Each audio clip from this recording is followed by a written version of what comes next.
গ্রামের সব চাষিরা সকালে মাঠে যায়। তাদের মধ্যে রঘু ছিল একটু আলাদা, সে সবসময় নিজের লাভটাই আগে দেখে। শোন গোপাল, তোকে আমি আগেই বলেছিলাম আমার জমির পাশ দিয়ে তোর গরু যেন না যায়। গতবার কিছু ধানে পা পড়েছে। ভাই, দুঃখ করিস না, আমি খেয়াল রাখব। আমার গরুটা তো এমনিতেই বুড়ো হয়ে গেছে।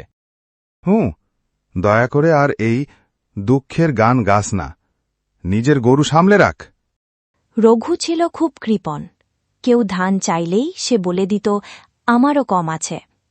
আর গোপাল সে অল্প যা পেত ভাগ করে নিত। একবার তো একদিনের খাবারও তার প্রতিবেশী বিধবা মালতীর সাথে ভাগ করে খেয়েছিল।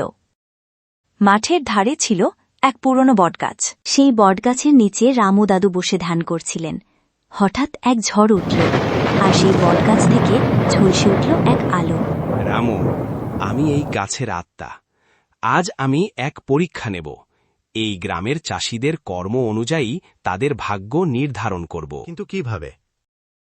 কাল সকালে রঘুর ও গোপালের ক্ষেতের মাঝখানে একটি সোনার বীজ পড়ে থাকবে। যে তা খুঁজে পাবে তার ভাগ্য বদলে যাবে।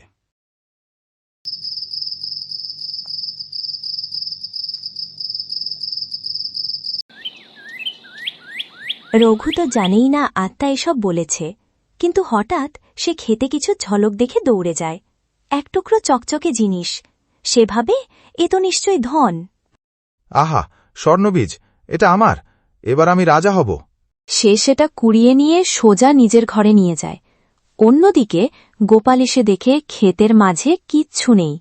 সে দুঃখ পায় না, বরং চাষে মন দেয়। রঘু ঘুমাতে যায় সোনার বীজ বালিশের নিচে রেখে। হঠাৎ মধ্যরাতে শুরু হয় ঝড়, বজ্রপাত। তার ঘরে আগুন লেগে যায়। বাঁচাও, কেউ আমাকে বাঁচাও, আমার ঘর পুড়ে যাচ্ছে। গ্রামের লোক এসে দেখে আগুন শুধু রঘুর ঘরেই, আশেপাশে নয়। আগুন নিভে গেলে দেখা যায় সোনার বীজটা পুড়ে কালো হয়ে গেছে।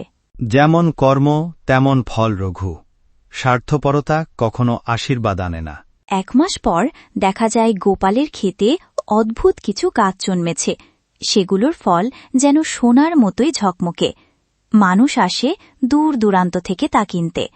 গোপাল ধনী হয়, কিন্তু আগের মতো উদার ও দয়ালু থাকে।